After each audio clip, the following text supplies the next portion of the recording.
Who here is engaged in election protection efforts? Well, I mean, are we electing judges? Or? That's What can we do to help? What can we do? There's a woman named Paku Vang, they got a whole election protection thing. They were at the University of Minnesota Law School today.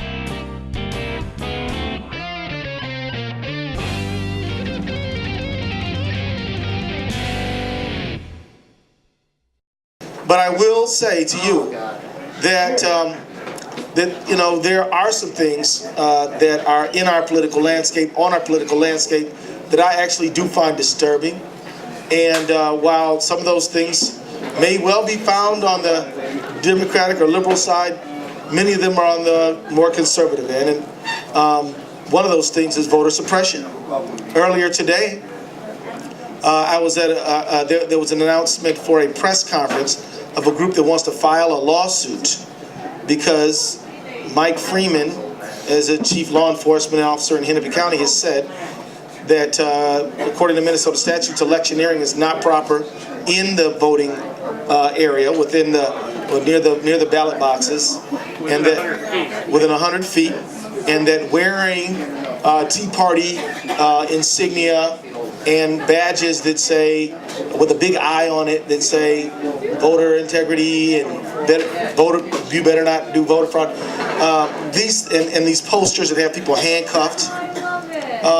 He said that these things constitute electioneering, and that, like all electioneering materials, they're fine outside of that 100-foot perimeter, but within that perimeter, they're not fine, and they won't be allowed any more than you or I could bring in a vote Dayton sign, or you or I could bring in, I don't know, I think we probably should be prohibited from bringing in an insignia that had a clearly stated political message of any kind within that 100 feet per perimeter.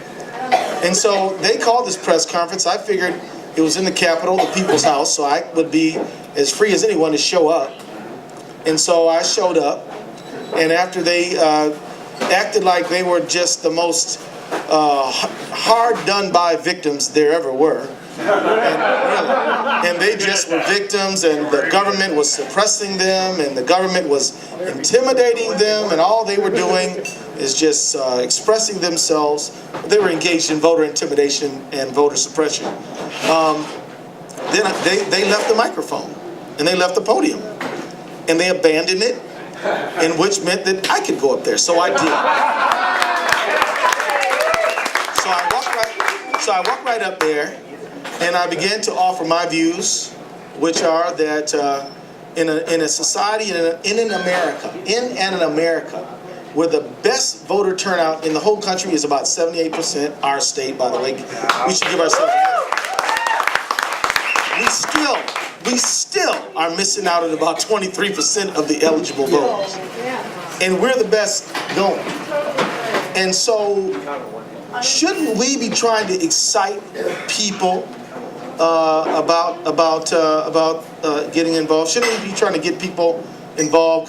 Shouldn't we be trying to elevate, people's involvement and inclusion, and excite them about the possibility of shaping their government in a way that makes us a more perfect union and betters the public welfare, rather than trying to find the needle in the haystack voter who voted once or twice? Look, I fully support prosecution of people who vote illegally, who intentionally vote illegally. But, is that really the problem? The real problem is voter apathy. That's the problem. Congressman Ellison talked about the Voting Rights Act of 1965. Section 11B of the Voting Rights Act of 1965. I told you liberals were smart. Section 11B of the Voting Rights Act of 1965 is one of the things that makes it a felony to intimidate voters. So that may prove to be very important next Tuesday. Yeah. Who here is engaged in an example of what he's talking about. Who here is doing some election protection? Pardon me? Who here is engaged in election protection efforts? Well, I mean, are we electing judges? Or? What can we do to help? What can we do? There's a woman named Paku Vang, they got a whole election protection thing. They were at the University of Minnesota Law School today, or training people. And Hindia, do you have a number for Paku? You know what? Who is? You guys all must be linked on the internet, right? That's how you get notices out. Hindia, we will get the notice. Yellow box on the vehicle. There is also an election protection, a nonpartisan one. And the telephone number for that's very easy to remember. It's 1-866-OUR-VOTE. Say that with me, everybody. 1-866-OUR-VOTE.